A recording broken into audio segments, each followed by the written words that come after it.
During 1847, while renovating a deserted church in Millfield, Ohio, construction workers uncovered a secret chamber hidden under the elaborately decorated pulpit. This chamber, secured by a complex locking system that had remained undetected for many years, held an aged leather journal with time-yellowed but carefully maintained pages. Within were death records containing more than 8,000 names, all documented in identical meticulous handwriting, noting dates, locations, causes of death, and most alarmingly, property assessments and wealth calculations. Alongside this morbid register, accompanying this grim record were 15 precisely drafted maps showing settlements throughout Ohio, Indiana, and Illinois, each bearing the same ominous inscription, the Promised Land. These maps contained extensive topographical details marking swamplands, flood zones, and other hazardous terrain, with notes about seasonal illness patterns and estimated death rates. Before we proceed with the tale of the Westbrook family's terror campaign across Ohio's frontier, I want to encourage you to subscribe to our channel. If you find value in exposing America's most sinister historical secrets, this channel exists solely for individuals courageous enough to confront the disturbing realities that conventional historians frequently overlook. Please comment with your state location. You might be closer to one of the Westbrook Promised Lands than you imagine. Now let's begin this horrifying narrative from its origins. The early 1800s represented an era of passionate religious revival throughout America. The Second Great Awakening swept across the nascent United States, bringing revival gatherings, spiritual rebirth, and numerous new religious movements. This spiritual revolution reshaped American society, especially on the frontier where lacking established religious institutions created ideal conditions for magnetic preachers and novel theological concepts. Joseph Harkins, the lead carpenter supervising the renovation, later testified that his hands shook so severely while reading the initial pages that he could barely shut the journal. This wasn't merely a death record, he informed the Cincinnati Enquirer during an interview months afterward. It was a commercial ledger treating human lives as profit and loss calculations. Church leadership immediately contacted local law enforcement, and Sheriff William Blackwood came to secure the materials. However, by the following morning, both the journal and maps had mysteriously vanished from the locked storage in the sheriff's office. 3 days later, Sheriff Blackwood was discovered dead at his residence, officially attributed to heart failure, though persistent rumors suggested his skin showed strange discoloration and his eyes remained frozen in an expression of complete terror. The deputy who found the body, Thomas Reed, resigned his position the next week and departed Ohio permanently, refusing throughout his remaining years to discuss what he witnessed in the sheriff's bedroom. For almost 2 centuries, the Westbrook family's Millfield mystery has remained among America's most disturbing religious conspiracies, a calculated plan that destroyed thousands of lives through what may represent the most sinister land speculation plot in American history. The documents found that day in 1847 offered the first complete proof of a conspiracy that had been whispered about for decades but never fully substantiated until that moment. Before continuing with the story of the Westbrook family's reign of terror across Ohio's frontier, I'd like to ask you to subscribe to our channel. If you enjoy uncovering America's darkest historical secrets, this channel is designed exclusively for those brave enough to face the disturbing truths that mainstream historians often ignore. Let us know in the comments which state you're listening from. Perhaps you're closer to one of the Westbrook Promised Lands than you realize. Now, let's return to the beginning of this horrifying tale. The early 1800s marked a period of intense religious fervor across America. The Second Great Awakening swept through the newly formed United States, bringing with it revival meetings, spiritual renewal, and a wave of new religious movements. This religious revolution transformed American society, particularly on the frontier where the absence of established churches created fertile ground for charismatic preachers and innovative theologies.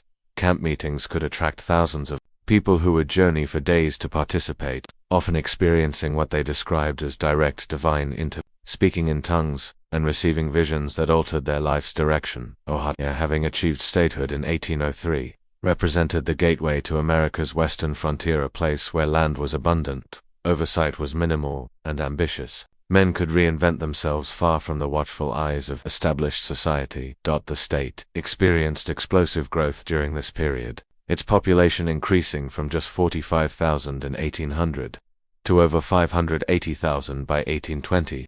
This rapid expansion created a chaotic environment where new settlements appeared seemingly overnight.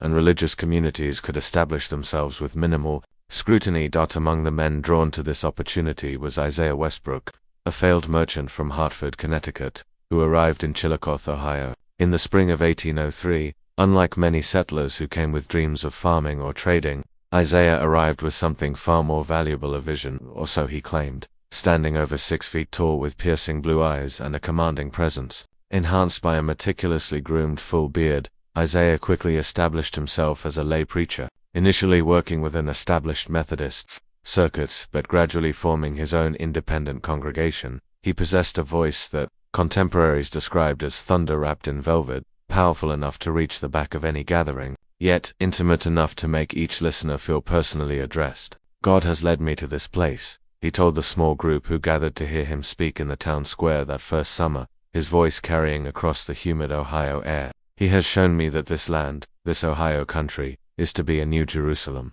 For his chosen people, the old churches of the East have grown corrupt and complacent.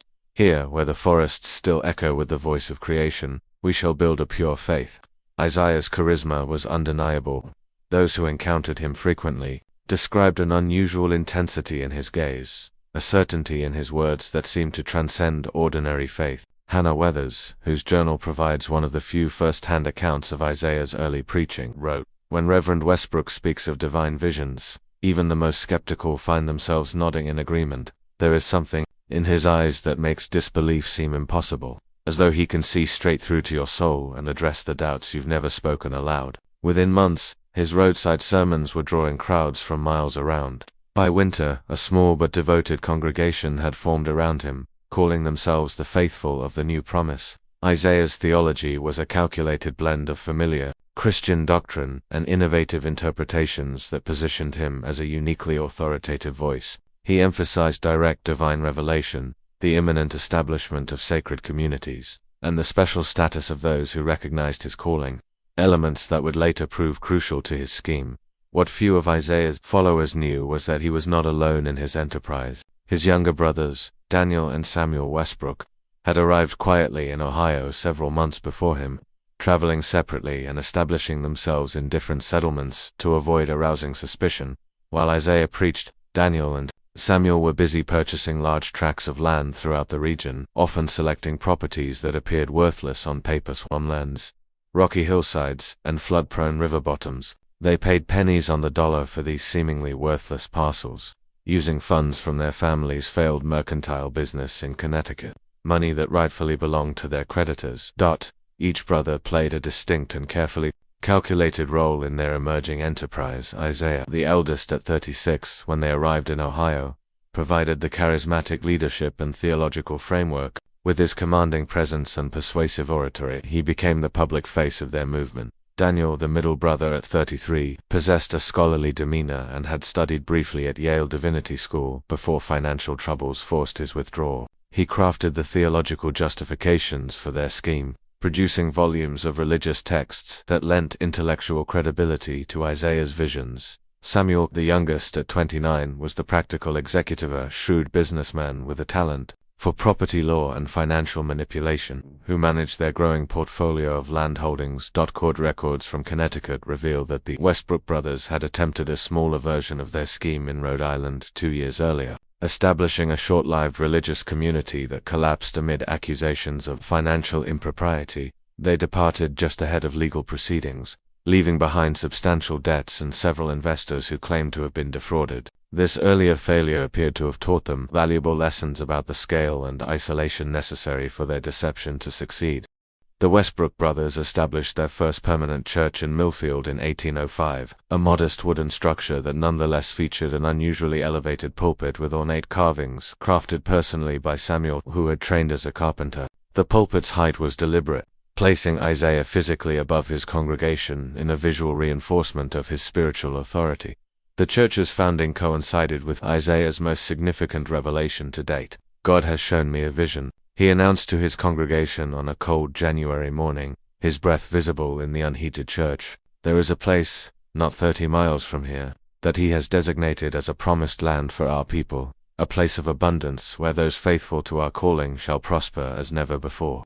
The Lord has guided my hand in securing this sacred ground for our community, that we might establish a settlement pure in his sight. This first promised land was located near present-day Logan, Ohio, a marshy area in the Hocking River Valley that the Westbrooks had purchased for a fraction of its assessed value due to its reputation for summer fevers. What Isaiah's followers didn't know was that this land sat in one of the worst malaria zones in the entire Ohio Valley, a fact well documented by earlier settlers who had abandoned attempts to farm there after experiencing devastating losses. James Harrington, a farmer who had briefly settled in the area 2 years earlier and lost 3 children to disease, attempted to warn several families about the danger. "That place is death in summer," he reportedly told Ezekiel Winters, one of Isaiah's most devoted followers, catching him after a service one Sunday. "When the heat comes, the fever follows. I lost 2 children there before I understood what was happening. No amount of clearing or drainage will fix that land. Something in the very air brings sickness." His warnings went unheeded. Isaiah had prepared for such skepticism, incorporating it into his theology. "There will be those who test your faith," he told his followers during a sermon that specifically addressed Harrington's warnings without naming him directly. "Those who fear the promised land because they lack the spiritual protection that comes only through absolute devotion. Satan will send his messengers to plant seeds of doubt in your hearts. This is how your commitment will be tested."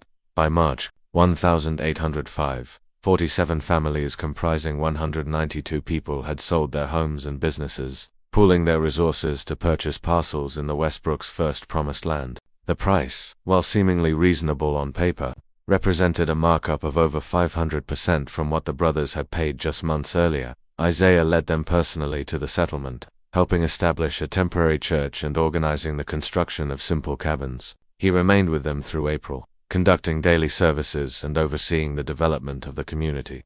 The settlement took shape around a central meeting house, with family cabins arranged in concentric circles that Isaiah described as reflecting the divine order of heaven. Each morning began with communal prayer, and 3 times weekly the entire settlement gathered for extended services where Isaiah expounded on his growing theology of divine selection and spiritual purification through hardship. Eden was not built without labor, he frequently reminded them as they struggled to clear the waterlogged land for planting. The promised land of our ancestors required 40 years of wandering to reach. Our testing may come in different forms, but our reward will be no less glorious. Then, as May approached and the first mosquitoes appeared in troubling numbers, Isaiah announced another revelation. "God calls me to prepare the way for more of his chosen," he declared during an evening service, his voice solemn. "I must return to Millfield to guide others to their salvation, that they too might join our holy enterprise." He departed the following morning, taking with him Daniel, who had served as the settlement's record keeper, leaving Samuel to oversee the community's continued development. What happened next was documented by Elizabeth Winters, wife of Ezekiel, whose diary remained hidden in the wall of their cabin until its discovery in 1890. The journal, now preserved at the Ohio Historical Society, provides the most comprehensive first-hand account of life in the first Westbrook settlement. By June, the first cases of malaria appeared, primarily among children and the elderly. By mid-July, the settlement had established its first cemetery. By August, that cemetery contained 73 graves. "Buried little Sarah today," Elizabeth wrote on August 12, 1805, her handwriting increasingly unsteady as the entry progressed. "That makes 17 graves in the burial ground since last week. The fever takes them so quickly, now healthy at breakfast, delirious by supper, gone before the next dawn." Ezekiel insists this is a test of faith, but I cannot understand what God would want with so many innocent souls. I suggested returning to Millfield, but Ezekiel says Reverend Westbrook warned that those who abandon the promised land abandon their salvation. Samuel Westbrook visits each new grave, writing in his book with such careful attention you would think he was recording births rather than deaths. The diary entry from September 3rd reveals a troubling detail. Samuel spends hours in his cabin with his ledgers. "Through the window yesterday, I saw him making calculations after the Miller family was found dead in their home for more souls for his books. There is something unnatural in his precision of grief, only numbers." By October, more than half the settlement's population had perished. The survivors, weakened and impoverished, abandoned their claims and scattered. Many died on the journey to other settlements, their bodies discovered by travelers along the crude roads leading away from the promised land. Those who made it to established towns found themselves objects of both pity and suspicion, victims of what many locals considered a bizarre religious cult. Meanwhile, in Millfield, Isaiah expressed profound sorrow at the tragedy, incorporating it into a series of powerful sermons on faith tested by adversity. Our brothers and sisters have been called to heaven before us, he preached to his growing congregation, his voice breaking with what appeared to be genuine emotion. Their sacrifice has hallowed that ground and prepared the way for a new revelation.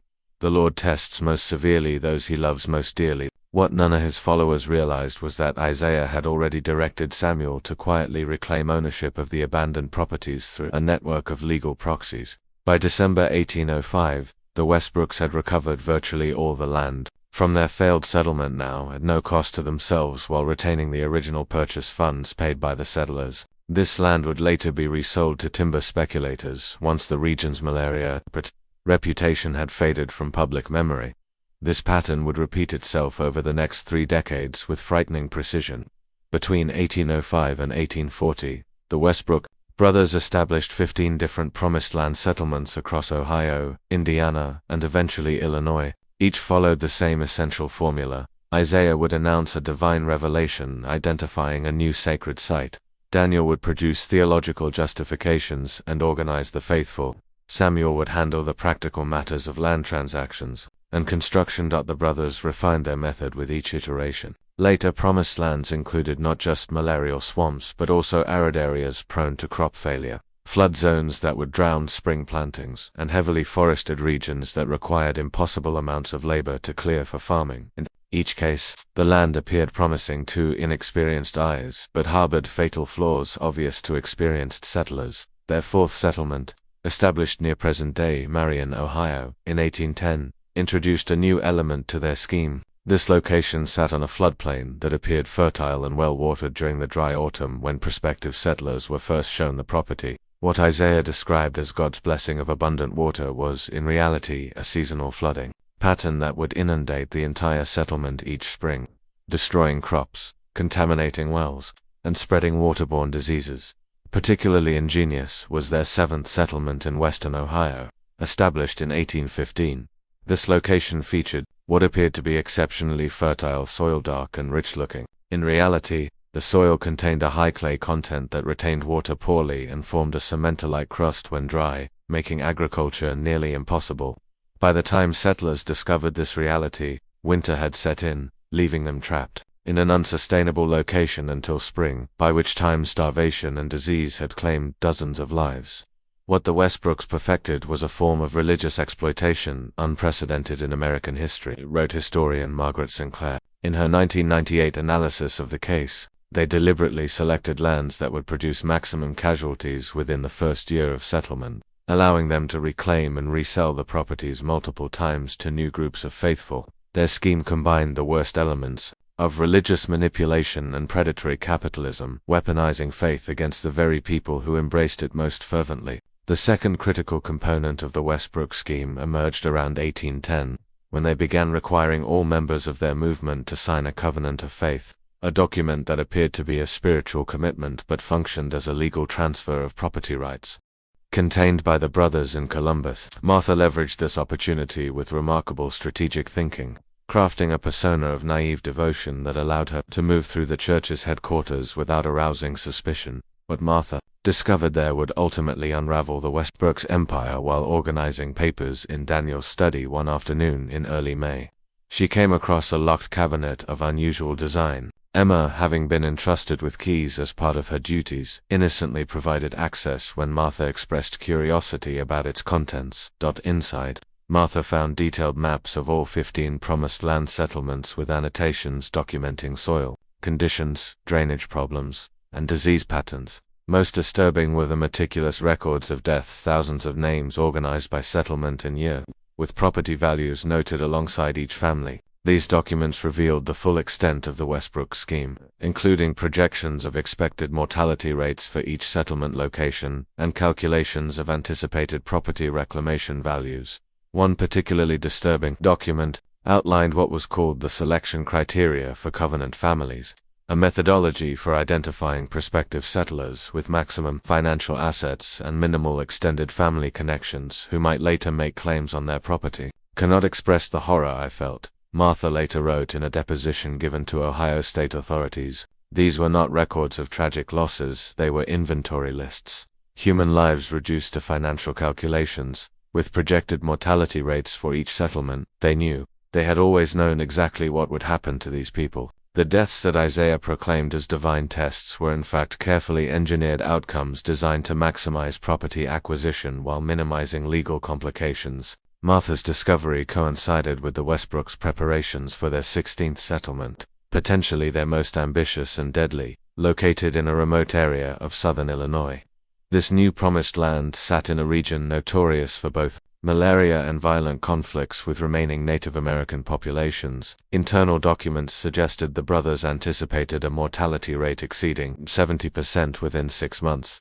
The Illinois settlement represented an evolution of their scheme. Documents in Daniel's cabinet revealed plans to extend their operations beyond the confines of their own church, with strategies for recruiting settlers from German and Scandinavian immigrant communities who would be less familiar with frontier conditions and American legal protections.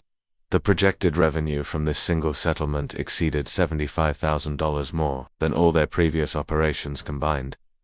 Over the course of several weeks, Martha secretly copied key documents, including settlement maps and portions of the death records. Working late at night in her boarding house room, she meticulously reproduced the evidence, concealing these copies inside a hollowed-out Bible and, ironic, hiding place for evidence of religious exploitation.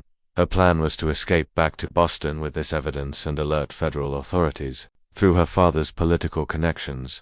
However, as the day of her departure approached, she noticed a change in how she was treated within the church community. Church members who had previously been friendly became distant or overly interested in her activities. She observed unfamiliar men watching the boarding house where she stayed. Emma tells me that Daniel has been asking unusual questions about my activities, she wrote in her final letter home, which was never sent but later discovered, hidden in her Columbus boarding house. Yesterday, Isaiah invited me to a private prayer meeting to discuss what he called concerns about my spiritual commitment. I declined, claiming illness. This morning I noticed a man following me through the market. I fear they suspect something. If anything should happen to me, please know that the Westbrook brothers are not men of God but merchants of death. Their promised lands are killing fields, deliberately chosen for their deadly conditions. Martha's fears were justified. Unknown to her, a church member had observed her copying documents late one evening, and reported this to Samuel Westbrook. The Westbrooks immediately launched a discreet investigation into their potential security breach, with Samuel personally traveling to Columbus from Cincinnati to manage the situation. Church records, obtained decades later, reveal an emergency meeting of the brothers and their inner circle on May 15, 1838, with a cryptic agenda item addressing the Collins situation. On the evening of May 17, 1838, Martha attempted to board a stagecoach bound for Pittsburgh, the first leg of her journey home. She never made it.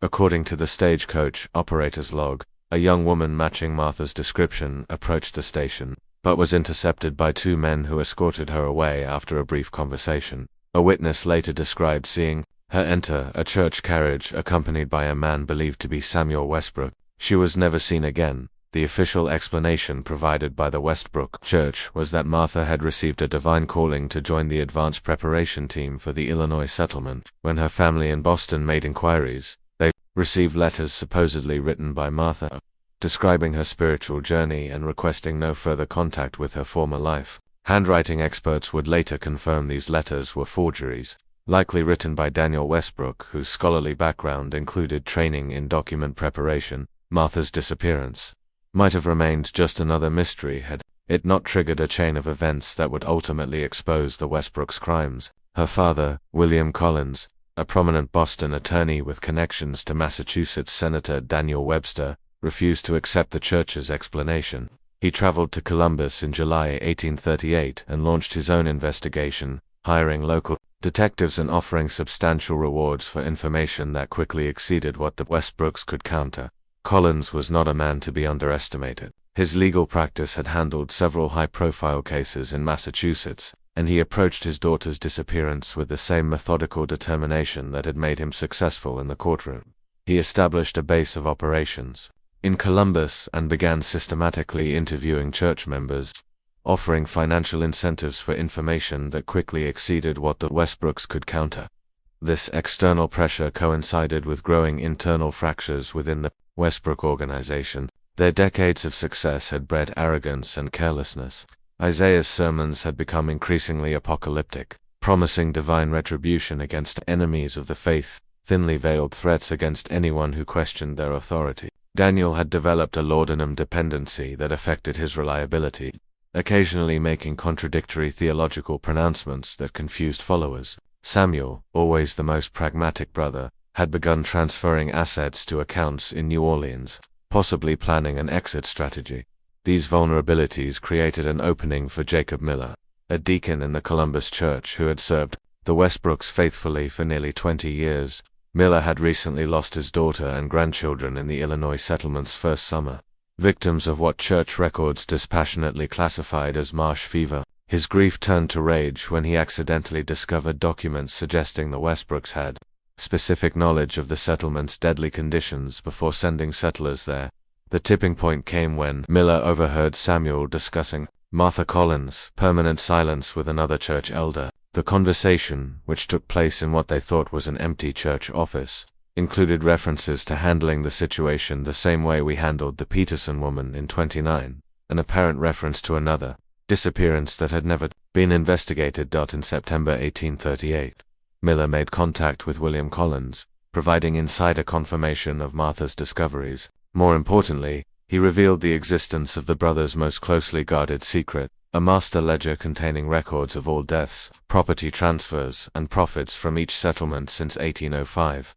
This ledger, which the brothers referred to as the accounting, was supposedly kept in a hidden compartment beneath the pulpit of the original Millfield Church, which now served primarily as a historical shrine for the movement. They call it the accounting, but not in the sense of financial records alone, Miller told Collins in a sworn statement. It's their understanding of a divine accounting, a record they believe justifies their actions. Isaiah has convinced himself that these deaths serve a greater purpose. Daniel has constructed elaborate theological justifications. But Samuel, he sees only the profits. He keeps that ledger as a businessman keeps a record of successful transactions. Armed with this information, Collins approached Ohio Governor Wilson Shannon, who authorized a discreet investigation. To avoid tipping off the Westbrooks, state authorities planned a coordinated seizure of documents from multiple church locations for December 1838. But their operation was compromised by a church sympathizer working in the governor's office. Warned of the impending investigation, the Westbrooks initiated what church members were told was a purification ritual. In reality, a massive destruction of incriminating evidence. Fires burned for 3 days at church properties throughout Ohio, with Samuel personally overseeing the removal of financial records from their Cincinnati headquarters. Witnesses reported seeing wagons loaded with document boxes departing for unknown destinations under armed guard. The most dramatic confrontation occurred at the Millfield Church, where Isaiah himself arrived with several loyal followers to retrieve the accounting. They were interrupted by local Sheriff Thomas Redfield, who had received an anonymous tip later revealed to be from Jacob Miller. The ensuing confrontation left two church members dead and Isaiah wounded, but the Westbrooks escaped with most of their critical documentation. This episode launched what newspapers of the day called the Westbrook Exodus. Over the next 3 months, the brothers liquidated what assets they could and fled south toward New Orleans with approximately 60 loyal followers. Their journey was tracked through Kentucky and Tennessee by a combination of private detectives, hired by Collins, and federal marshals responding to formal charges of fraud and conspiracy filed in Ohio courts. The investigation expanded as they fled, with authorities in multiple states discovering additional evidence of the brothers' crimes. In a Nashville hotel room abandoned by Daniel, investigators found partial records suggesting the brothers had begun exploring similar schemes in Texas and even Central America, with notes about settlement opportunities in regions known for yellow fever and other tropical diseases. The brothers' final days remain shrouded in conflicting accounts. The most widely accepted version, based on court testimonies from former followers who later surrendered to authorities, places all three Westbrooks on a steamboat bound for New Orleans in February 1839, according to these accounts. As federal authorities closed in, Samuel betrayed his brothers, escaping with most of their remaining fortune during a stop in Natchez, Mississippi. Sarah Holloway, one of the loyal followers who accompanied the brothers on their flight south, later provided testimony that offered rare insight into the brothers' deteriorating relationship. By Natchez, they were hardly speaking. Isaiah spent his days in prayer, convinced that divine intervention would yet save them. Daniel was barely coherent most days, lost in laudanum dreams. Samuel watched them both with growing contempt. The night before we reached Natchez, I overheard him tell Isaiah, "Your God has abandoned us, brother. It's time I look to my own salvation." Isaiah and Daniel, now fugitives with dwindling resources, reportedly continued to New Orleans, where they attempted to secure passage to Cuba. On the night of March 12, 1839, both brothers were killed, in what local police recorded as a merchant dispute turned violent at the New Orleans waterfront. Some historians suggest this convenient end to the manhunt might actually represent an extrajudicial killing sanctioned by authorities who feared the brothers' trial would create embarrassing revelations about how they had operated with impunity for so long. A dock worker who witnessed the incident later claimed that Isaiah died clutching a small leather-bound book to his chest, potentially a portion of the accounting that had not been recovered. His final words reportedly were not prayers but a defiant claim. "Our work is recorded in heaven. You cannot erase what we have built." Samuel Westbrook's fate remains the most mysterious.